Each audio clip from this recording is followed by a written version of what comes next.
Hola, buenos días, buenas tardes o buenas noches, dependiendo de la hora en que estén viendo el presente video. Me llamo Abrams Moisés Cabrera Montalvo y les doy la bienvenida al curso de contaminación atmosférica. ¿Qué veremos en este curso? Muy bien, vamos a ver toda la problemática detrás de este tema, cómo se genera esta contaminación atmosférica, de dónde se genera, por qué se genera. ¿Se puede evitar totalmente la contaminación?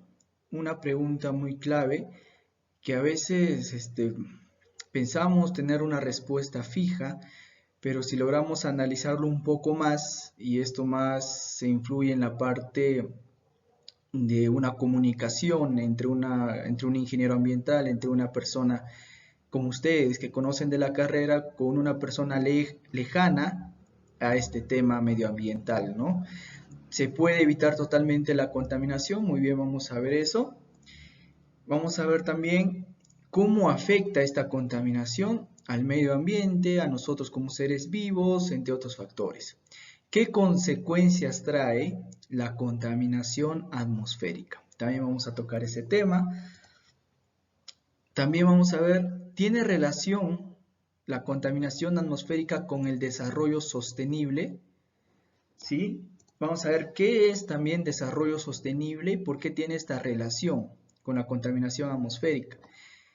Capaz ya tienen una idea y han estudiado qué es el desarrollo sostenible, que son tres factores importantes, pero me ha tocado estar presente en una conferencia de una investigación que están realizando en Oxapampa sobre la huella de carbono, que están mediante equipos, están colocando equipos especiales en determinadas parcelas para ver así la productividad que se está teniendo de acuerdo al café, a lo que exportan más ellos, café, granadilla, entre otros, y la huella de carbono, que cuánto de la huella de carbono está afectando a esta producción, ¿ya? Y están instalando equipos que ellos mismos han construido, que tienen programas que ellos mismos lo han hecho, ¿sí? Y esto está haciendo un estudio científico allá en Oxapampa, y en la conferencia que brindaron dijeron que en sí el tema de desarrollo sostenible en un punto mundial se está ampliando de estos tres factores que les menciono a 5 factores, ¿no? Así que también vamos a ver ahí cuáles son los nuevos 2 factores, por qué son importantes, si nosotros, a nuestro punto de vista, a nuestro propio criterio, vamos a considerar estos 2 factores más o nos quedamos con los tres convencionales, ¿ok? Así que son uno de los puntos, así de una manera superficial, que vamos a tocar en este curso de contaminación atmosférica.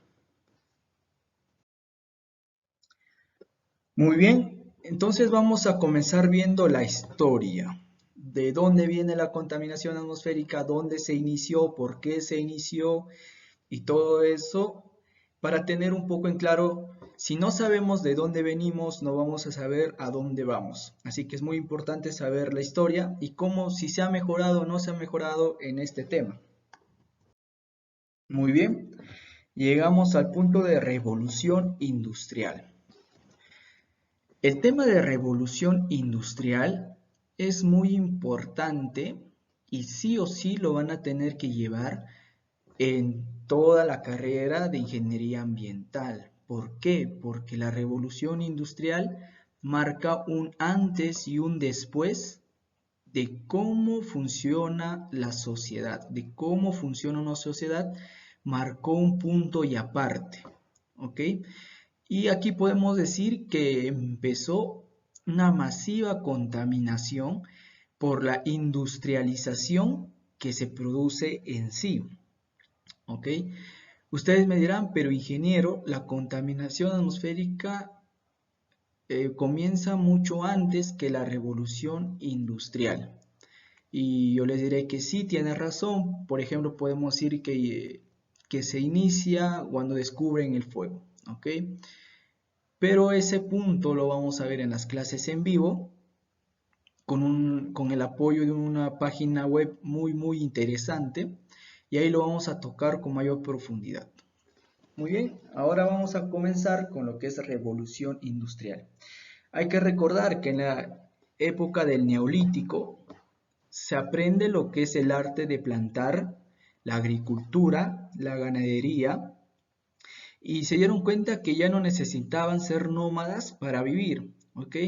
Recordemos que ser nómada significaba llegar a un punto, alimentarse, proveerse de sus necesidades y después irse a otro punto y así, estar en constante movimiento, ¿ok?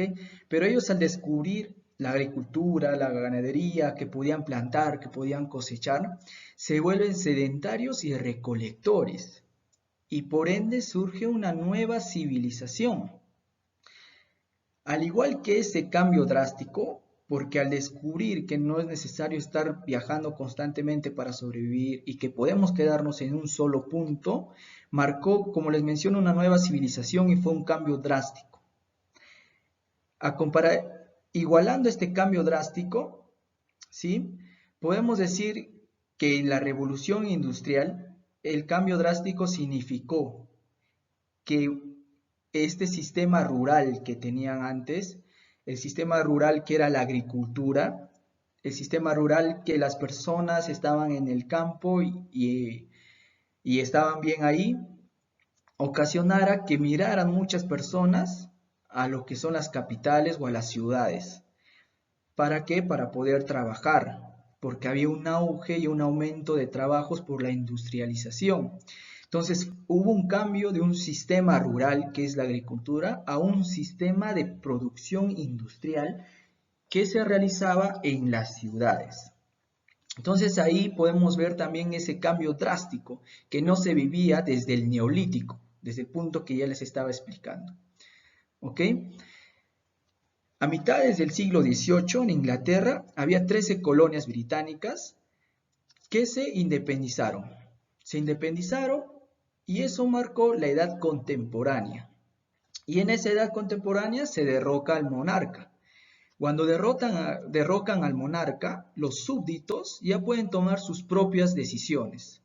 Y así nace la burguesía y el proletariado. ¿Qué es el proletariado? Sí, proletariado es la clase obrera. Son las personas que prestan servicios a dueñas de empresas, de fábricas, y estos reciben un pago. ¿Sí? La clase obrera, otra terminología que se utiliza es el proletariado. ¿Okay? Entonces nace la burguesía y el proletariado. Y al momento de que ocurre todo esto, comienza una inmigración, como ya les mencionaba, de los campos a las ciudades. Y esto ocasiona que en las ciudades, por la cantidad de personas que ya empezaban a trabajar para fábricas, empezaron a hacer algunas mejoras en todo el tema de su ciudad. Mejoraron el tema del alcantarillado, redujeron las epidemias, y un dato importante, que en esa época Edward Jenner descubrió la primera vacuna contra la viruela. ¿Ok? Y ahí pasó algo muy importante. En un siglo se triplicó la población del país. Entonces el crecimiento poblacional se triplicó. También, ¿qué pasó? Se aumentó la esperanza de vida de los 35 años a los 50 años.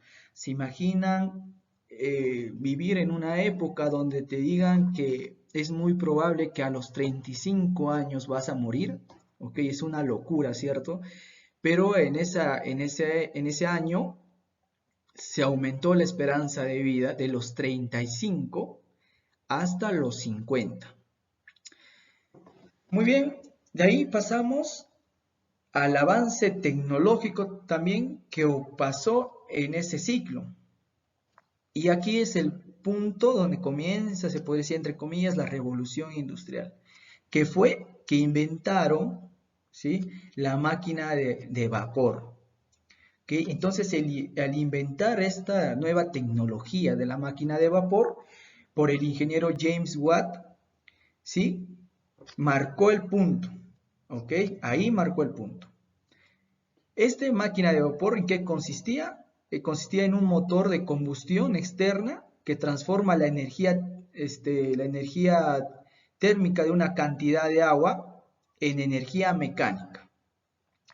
Y esto lo produce en un movimiento rotatorio. Había una válvula que estaba muy sellada y el vapor de agua conducía todo por una cierta tubería, y esto provocaba que la combustión al momento de la evaporación produjera en el equipamiento mecánico un movimiento rotatorio, ¿sí? Entonces, este invento del motor de combustión fue el punto clave. Y aquí es donde empezaron a subir algunos pros y algunas contras en un punto de vista general. Se aplicó en las industrias, se aumentó la capacidad de producción, ¿sí? Cuando esta máquina de vapor se aplica a las industrias, se aumenta la capacidad de producción y se disminuye el tiempo de fabricación de productos. Y nace lo que es la producción en serie. ¿Ok? Aquí vemos lo que es la capacidad de producción. Producían más productos más rápido, sacaban productos más rápido, más rápido, más rápido, a mayor cantidad y en un menor tiempo que podría hacerlo una persona con un negocio familiar. Y entonces esto es una producción en serie, grandes cantidades en menor tiempo. ¿Y esto a qué conllevó? A que se baje el precio de la producción y se elevara las unidades producidas. Cuando se produce una cantidad mucha en serie, muchas unidades, se baja el precio de la producción, pero se eleva las unidades producidas, tienes más unidades que puedes poner a la venta. Después, con esta nueva tecnología, también se mejora lo que es el tema de transporte, ¿sí? Con el tema de ferrocarriles y barcos. Entonces aquí nos podemos dar cuenta todos estos factores que hicieron que la revolución industrial realizara un cambio en la sociedad.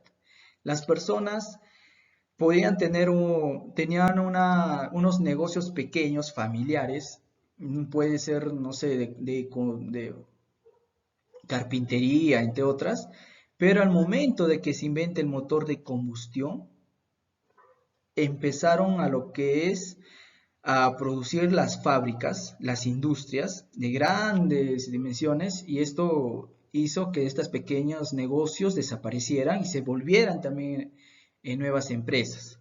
Entonces este cambio radical produjo que se necesitara más mano de obra y por eso la población salió del campo y se fue a la ciudad, había más población, había un crecimiento poblacional importante, hemos dicho que se triplicó la cantidad de pobladores, pero eso conllevó a que estos trabajadores, proletariados, recibieran poco sueldo, ¿sí? Pocas remuneraciones, no tuvieran un sistema de salud era muy precario.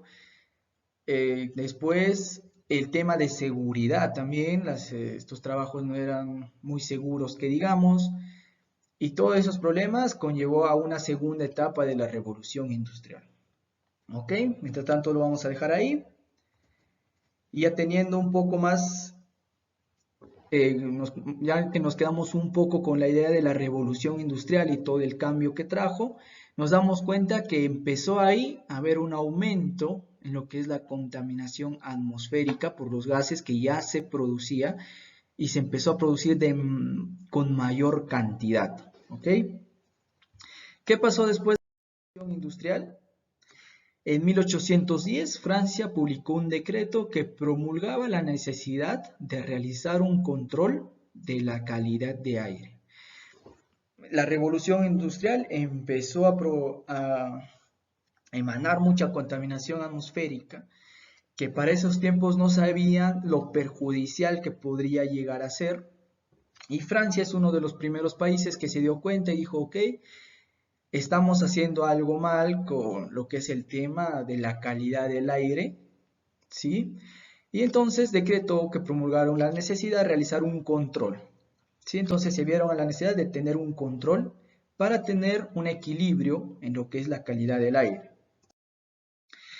De ahí pasamos a lo que es el año 1823. En Alemania, los operadores de las calderas que pertenecían a los procesos de fabricación tomaron la iniciativa de revisar ellos mismos sus instalaciones en cooperación voluntaria con las inspecciones técnicas que se hicieron obligatorias. Aquí, en ese año, nos damos cuenta que las cabezas de estas empresas, de estas fábricas, no se interesaban en el mantenimiento de maquinarias. ¿Sí? Cuando una maquinaria es defectuosa, por ende ocasiona una mayor contaminación porque no está funcionando al ritmo normal. Entonces, al no interesarse en ese punto, los jefes, líderes, las cabezas de estas empresas, los mismos personales, de una forma voluntaria, ¿sí? Ellos mismos empezaron a revisar las instalaciones para ver en qué estaba fallando, si ahí había maquinarias fallando, si no lo había. Entonces ahí podemos ver que hay una falta de liderazgo acentuado, ¿sí? Porque sabemos que un buen líder tiene que prever todo esto, pero todavía para ese año no lo ponían la mayor interés, ¿ok? Llegamos a los años 1850 y 1871. Ahí empiezan a publicarse investigaciones que relacionan el desarrollo industrial con la aparición de sulfuros y metales pesados. ¿Qué es un sulfuro? Es la combinación del azufre con un elemento químico o un radical. Ahora, ¿qué es un radical? Radical es una especie química caracterizada por poseer uno o más electrones desapareados. Se forma en el intermedio de reacciones químicas a partir de la ruptura homolítica de una molécula. Ahora, ¿qué es homolítica? Esta ruptura homolítica es una ruptura de un enlace químico en el que cada átomo participante del enlace retiene un electrón. Ese es un sulfuro, que ya me imagino ya lo habrán llevado a lo que es química ambiental y todo eso. Después, que metales pesados. ¿Qué son metales pesados? En general, son tóxicos para los seres humanos y además su característica es ser bioacumulativos. ¿Qué es eso? ¿Qué significa? Es decir, que no pueden ser eliminados por el cuerpo, se quedan ahí y eso trae complicaciones. Entonces, entre el año 1850 y 1871, empiezan a ver los primeros pininos y dicen, ok, creo que el desarrollo industrial tiene algo que ver con los sulfuros y los metales pesados. Creo que ahí hay alguna relación. ¿Ok? Eso se decía en esos años. En 1859 se ve por primera vez la explotación de pozos petroleros. Pero en Perú tenemos el tema del petróleo mucho antes. Nos remontamos en la historia de las épocas prehispánicas, cuando los indígenas aprovechaban los afloramientos naturales de petróleo en la región norteña de Piura, más o menos por la zona de Piura. Ellos utilizaban este petróleo para impermeabilizar sus cántaros y vasijas de barro. ¿Qué son cántaros? Son estas vasijas un poco más grandes de barro que podemos verlo en algunas culturas, ¿ok? Y también utilizaban este mismo recurso en la época de la conquista española, para el calafateo. ¿Qué es el calafateo? Es un adjetivo, una acción de cerrar las junturas de las maderas. Cuando hacían las naves, estos barcos, cuando al momento de juntar las maderas, ahí quedaba una abertura, ¿ok? Entonces, el acto de rellenar esta abertura entre las maderas se llamaba calafateo. Y lo hacían, ¿sí? Lo cerraban con la ayuda del petróleo, ¿ok? Y esto lo hacían para que no pudiera entrar el agua a las naves ibéricas. Es recién ahí que en 1859 donde se inicia con la explotación de estos pozos petroleros en Pensilvania. ¿Sí? Pensilvania es un estado del noroeste de Estados Unidos, valga la redundancia, ¿sí? La que es seguida solo 4 años después, que en 1863, por la perforación del primer pozo petrolero en Sudamérica. En 1859 se comienza, pero en Estados Unidos, y en 1863 vemos el primer pozo petrolero en Sudamérica, lo que tuvo lugar en la zona de La Brea. ¿En qué consistía? Este tema de la zona de La Brea tiene una historia muy interesante, ¿ok? En 1870 el Estado ordenó el registro y este registro tenía el nombre de La Brea. Este registro consistía en la revalorización de los títulos mineros y a la vez implementaba un nuevo sistema tributario. La historia comienza cuando el libertador Simón Bolívar entrega unas tierras a don José de Quintana y este señor le entrega a la familia Elguero.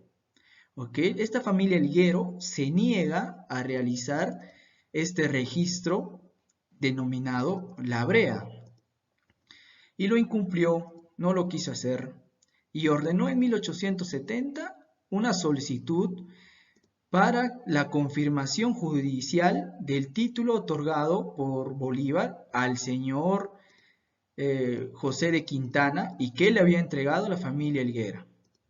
¿Okay? Ya le había pedido que le revaloraran su título de terreno, entre comillas, ¿no? Si lo podemos decir así. Pero obtuvo, sin embargo, solemnemente su registro concesionario sin derecho al suelo.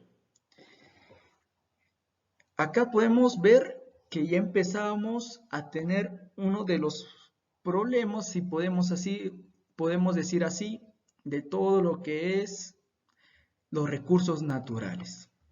Esta familia Elguera pidió que se le valorara otra vez su título de terreno, ¿sí? Porque había petróleo, pero le negaron y le negaron su registro, ¿sí? Y le dijeron que no tenía derecho al subsuelo. ¿A qué entendemos con derecho al subsuelo? Cuando ustedes compran un área, un terreno, ¿ok? Pueden comprar un terreno de 20 metros cuadrados, 60 metros cuadrados. El terreno es suyo, ustedes pueden hacer su casa, construir una vivienda, ok.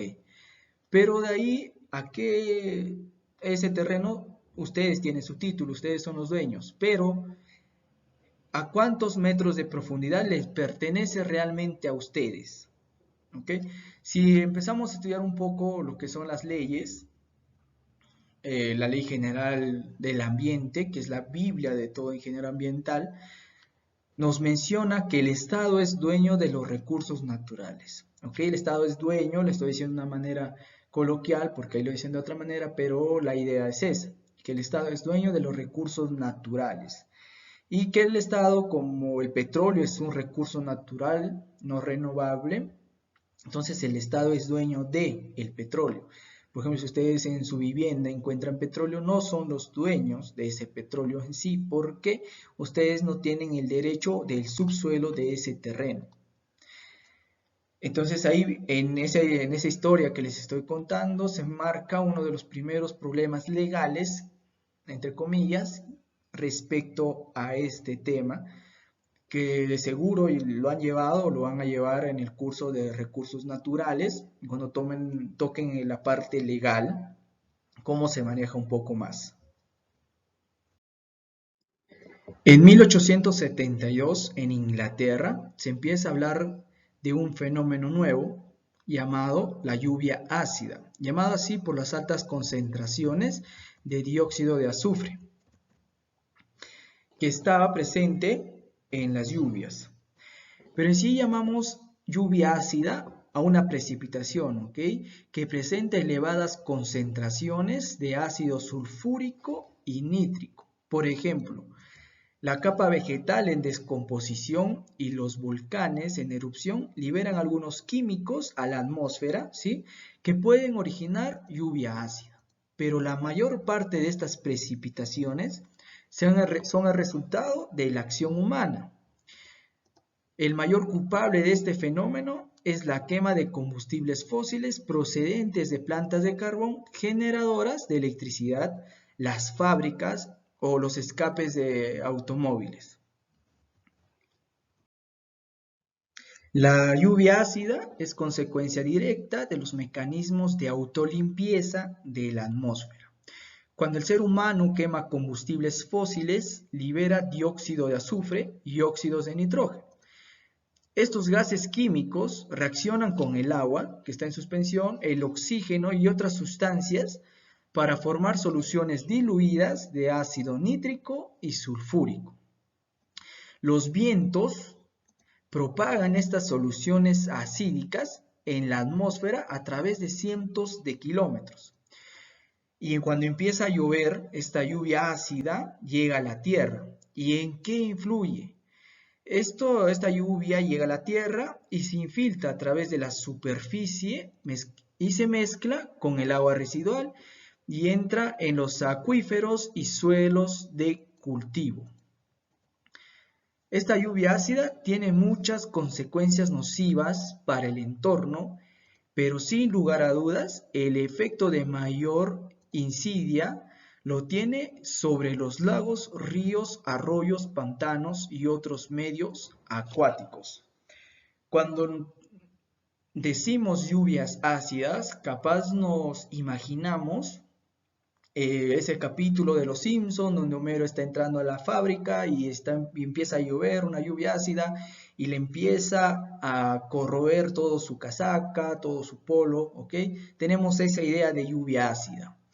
Pero actualmente esta acidez, la cantidad de acidez en esta lluvia no llega a ese punto extremo para corroer una prenda de vestir, no llega todavía a ese punto.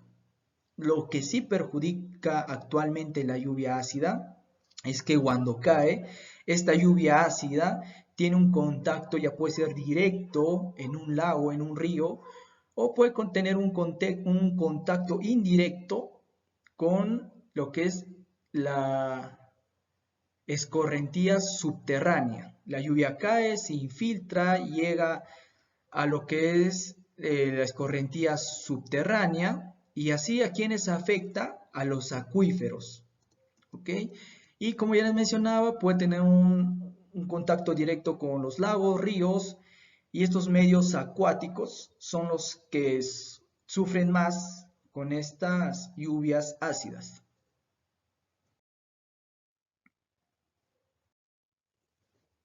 Muy bien, se impulsa la industria automovilística porque se introduce el combustible como una nueva fuente de energía.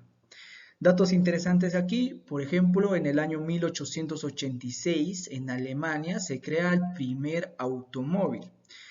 Y de ahí se empezaron a realizar algunas mejoras, lo que es en su comodidad, en su seguridad, entre otros. Después, en el año 1908, se crea esta famosa marca de automóviles, esta marca Ford, ¿ok? Y a partir de la Segunda Guerra Mundial, en el régimen de Hitler, se construyen el auto Volkswagen.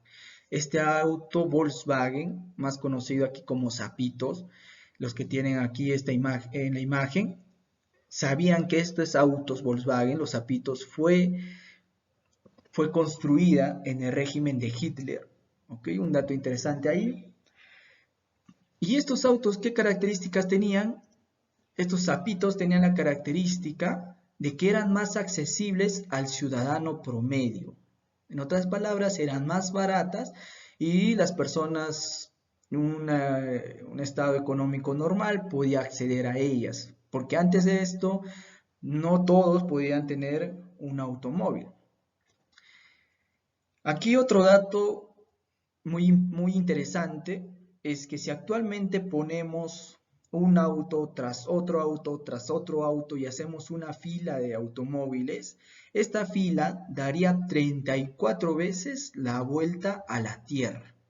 Tenemos una gran cantidad de automóviles hoy en día.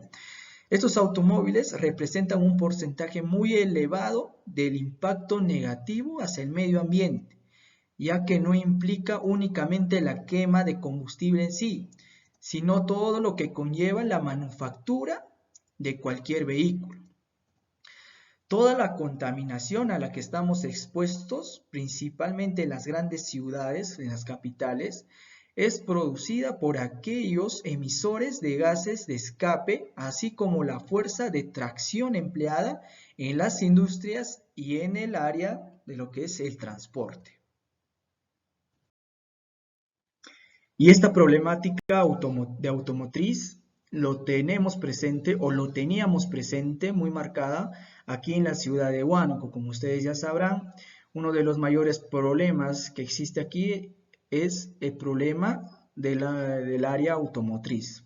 ¿Okay? Bueno, en el año 1899, debido al alto deterioro de la calidad del aire, para esta época se crea en Londres la NSCA, por sus siglas en inglés que lo tienen en pantalla, pero en español significa Sociedad Nacional para el Aire Limpio y la Protección del Medio Ambiente. Es una organización benéfica registrada por divisiones regionales en todo el Reino Unido. Publica folletos sobre tierra contaminada para que las autoridades locales den al público, organiza conferencias de capacitaciones y ocasionalmente encarga proyectos independientes sobre temas actuales relacionados con el debate sobre el uso de la tierra. ¿Ok? En el año 1930, el 1 de diciembre de ese año, una espesa neblina cubrió gran parte de Bélgica durante 3 días. En Bélgica se habían establecido pocos controles a la contaminación del aire y para ese año el valle se había industrializado mucho. Y si ahí lo sumamos lo que es la inversión térmica que se produjo, causó esto 63 muertes y 6.000 enfermos. En el año 1948 ocurre un accidente que fue descrito en el New York Times como una de las peores catástrofes medioambientales de la historia de Estados Unidos. Fue un fenómeno meteorológico producido por la inversión térmica que propició la formación de una niebla que causó la muerte de 20 personas y problemas de salud en otras 7.000. Esto ocurrió en Donora, Pensilvania, en Estados Unidos. La niebla se formó a primeras horas de la mañana y al día siguiente la población de la localidad y alrededores ya presentaban síntomas de tos, irritación de garganta y problemas respiratorios. En un principio dijeron que todos estos problemas fue por un ataque de asma. La niebla continuó por 5 días más. En Donora se encuentran las empresas Donora Zinc y la planta American Steel Works. Ambas empresas son gestionadas por una empresa mayor, la empresa Steel. Los gases que despedían sus chimeneas estaban formadas por fluoruro de hidrógeno y dióxido de azufre, que sumado a la inversión térmica produjo que el aire caliente quedara atrapada por las capas frías cercanas a la superficie junto a la polución, siendo esta la explicación de por qué la niebla había adquirido un espesor más denso de lo habitual y un tono amarillento que cubrió el área durante 5 días. Y hemos mencionado 2 veces el término inversión térmica. Pero, ¿qué es la inversión térmica en sí? Es una característica que toma la atmósfera cuando la temperatura del aire, en vez de descender mientras subimos en altura, como es normal, va ascendiendo cada vez más. Esto hace que la densidad del aire, la cual se relaciona directamente con la temperatura, tenga un cambio. En el año 1952, en Londres, a pesar de los esfuerzos que hacían para mitigar la contaminación, se formó una espesa capa de polución que ocasiona la muerte prematura de más de 4.000 personas. ¿Qué es polución? Polución es la contaminación del medio ambiente, en especial del aire o del agua, producida por los residuos procedentes de la actividad humana. Polución tiene también otro significado que les recomiendo que no lo busquen por Google, ¿ok? ¿Qué había pasado? A los londinenses no les perturbó en un principio la niebla que lo envolvió el 5 de diciembre de 1952. No le dieron importancia porque no parecía ser diferente de las que habitualmente se formaban sobre la ciudad. Pero la situación empeoró en los días siguientes y el cielo se oscureció. El frío obligó a quemar más carbón para mantener los sistemas de calefacción en funcionamiento y los humos procedentes de fábricas, vehículos y hogares se acumularon sobre la ciudad ante la ausencia de viento. La visibilidad se redujo a solo 1 metro en muchas partes de la ciudad, 1 metro. El transporte se suspendió y decenas de miles de personas tuvieron problemas para respirar. Cuando la niebla se disipó el 9 de diciembre, la cifra de fallecidos era de al menos 4.000 muertos y más de 150.000 personas fueron hospitalizadas. Recientemente, hay estudios británicos que señalan que la cifra de víctimas mortales fue alrededor de 12.000 personas. Y también fallecieron miles de animales. La niebla asesina, como la llamaron, desencadenó que el Parlamento británico aprobara la Ley del Aire Limpio en 1956. ¿Pero qué había pasado en sí? Se formaron partículas de ácido sulfúrico a partir de dióxido de azufre liberado por la quema de carbón para uso residencial y plantas de energía. Pero la manera en que el dióxido de azufre se transformó en ácido sulfúrico no estaba clara aún. Algunos resultados que realizaron en una investigación científica mostraron que ese proceso fue facilitado por el dióxido de nitrógeno, otro producto de la combustión de carbón, y se produjo inicialmente en la niebla natural. Muy bien, en el año 1953, en Nueva York, se presenta una gran contaminación del aire que provoca 4.000 muertes. En 1966, en México, se crea la Dirección de Higiene Industrial de la Secretaría de Salubridad y Asistencia, siendo la base para la gestión de la calidad del aire. En 1975, en México, se da la creación de la Red Manual de Monitoreo, que inició un proyecto de diagnóstico que consistió en medir la calidad del aire durante un periodo de 5 años. Mediante una red manual de partículas suspendidas totales, ¿sí? La red de monitoreo atmosférico surge como un programa de vigilancia atmosférica vinculado con los siguientes objetivos. O sea, México, ¿qué buscaba con todo esto? Uno, era evaluar la calidad del aire en una zona establecida. 2, crear las medidas necesarias para controlar la contaminación. 3, observar la tendencia de los contaminantes a lo largo del tiempo. 4, evaluar el cumplimiento de los estándares de calidad del aire y brindar información en caso de situaciones de alerta. 5, obtener una base de datos, ¿sí?, para planear la distribución del suelo y del transporte. 6, conocer el impacto que ejercen ciertos contaminantes sobre la población.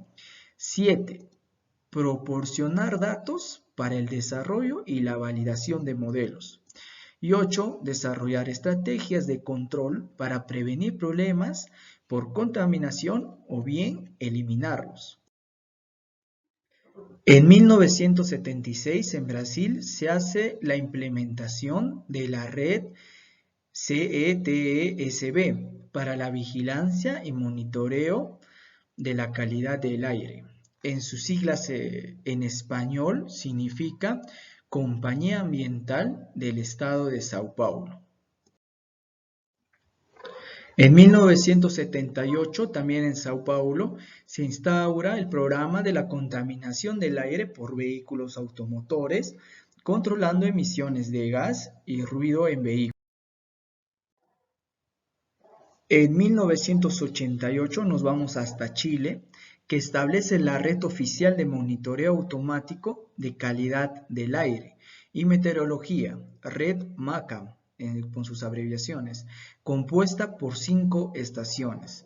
Pero en el año de 1995 habilitaron 3 nuevas estaciones semiautomáticas para medir todos los días el material particulado, con el objetivo de aumentar la sensibilidad para la toma de decisiones de protección de la salud de la población. En el año 1996, este sistema nuevamente fue modernizado, adquiriéndose otras 3 nuevas estaciones de monitoreo. Esto posibilitó mediciones en tiempo real, permitiendo que ante el aumento de los índices se pudieran adoptar oportunamente medidas de contingencia ambiental. Este sistema automático permite recolectar los datos en aproximadamente 5 minutos. En Perú, mucho antes de que ocurriera la cuarentena y todo el problema del COVID-19, estaba colocando en el sílabo ya realizar un viaje a la ciudad de Huancayo, a una localidad de Guayao, donde se encuentra el Instituto Geofísico de Huancayo, un observatorio, donde tienen una área exclusivamente para el monitoreo de la calidad de aire. Y este viaje a Guayao queda fuera de la ciudad, y ellos realizan un monitoreo en Guayao, que está fuera de la ciudad de Huancayo, y lo comparan con un monitoreo que realizan en el centro de la ciudad de Huancayo. Si no me equivoco, que está en una universidad, en su universidad de allá. Y comparando los resultados, ven cómo va el tema de la calidad del aire en un ambiente urbano y en un ambiente, en un campo abierto, como en donde se encuentra este Instituto Geofísico. ¿Okay? Ese viaje ya lo estaba programando, pero ahora con todo este problema actual se nos está complicando un poco. ¿Okay? Entre los años 1988 y 1994 se promulga en México la Ley General de Equilibrio Ecológico y la Protección Ambiental, que reglamenta la contaminación atmosférica, verificación vehicular y contingencia ambiental. Esta es la máxima ley de derecho ambiental en México. Ya sé que estarán pensando y diciendo, oye, el ingeniero está hablando mucho de temas ambientales de otros países. Y sí, tiene razón, pero ¿por qué? Porque el tema de contaminación atmosférica y la evolución en Perú lo vamos a llevar en una clase especialmente para eso, para ver cómo Perú manejó el tema de la contaminación atmosférica, ¿sí? Y cómo lo está manejando ahora y qué resultados está obteniendo. Muy bien, en el año 1989, en la Ciudad de México, se instaura el inicio del programa Hoy No Circula para todos los autos en el número de placa. ¿Sí? En ese año comenzaron a establecerse medidas de control de la contaminación del aire que se inició con este programa, Hoy No Circula, el cual prohíbe la circulación de automóviles un día a la semana dependiendo el último número de la placa. Aquí en Perú también ya lo tuvimos y era conocido como el pico y placa. Entre los años 1995 y 2000 en México se implementa el programa llamado ProAire, con metas de reducción de emisiones para las industrias, los vehículos, transportes más limpios y recuperación ecológica. En 1996, en Brasil, se reforma la red CETESB y se instalan más estaciones para la vigilancia de calidad del aire. Estas abreviaciones significan Compañía Ambiental del Estado de Sao Paulo. En el año 1997 volvemos a Chile, que se renueva y amplía su red MACAM. De lo que ya tenían 5 estaciones, ahora aumentan 8 más, en total 13. Llegamos al año 2001 y en Brasil se hace la revisión y fortalecimiento del Código de Tránsito. Muy bien, y esta es la página web con la cual vamos a trabajar en las clases en vivo. Comenzando las clases en vivo, les haré algunas preguntas de acuerdo a la clase que acabamos de ver. Les haré preguntas, por ejemplo, ¿qué es la revolución industrial? ¿Cómo se desarrolló y por qué se desarrolló? ¿En qué año se inicia la explotación de pozos petroleros? Otra pregunta puede ser, ¿en qué año se produjo el peor catástrofe medioambiental de Estados Unidos? ¿Ok? Y puede ser otra pregunta, ¿qué acciones tomó México, Brasil o Chile con el tema de la contaminación atmosférica? ¿Ok? Les voy a hacer las preguntas en las clases en vivo. Después realizaremos lo que es el reforzamiento, ¿ok? Y de ahí les volveré a hacer las preguntas para ver el nivel de captación, si han captado mejor o no, y todas esas notas irá a su lista de cotejos, ¿ok? Muy bien, jóvenes, hasta aquí, nos vemos.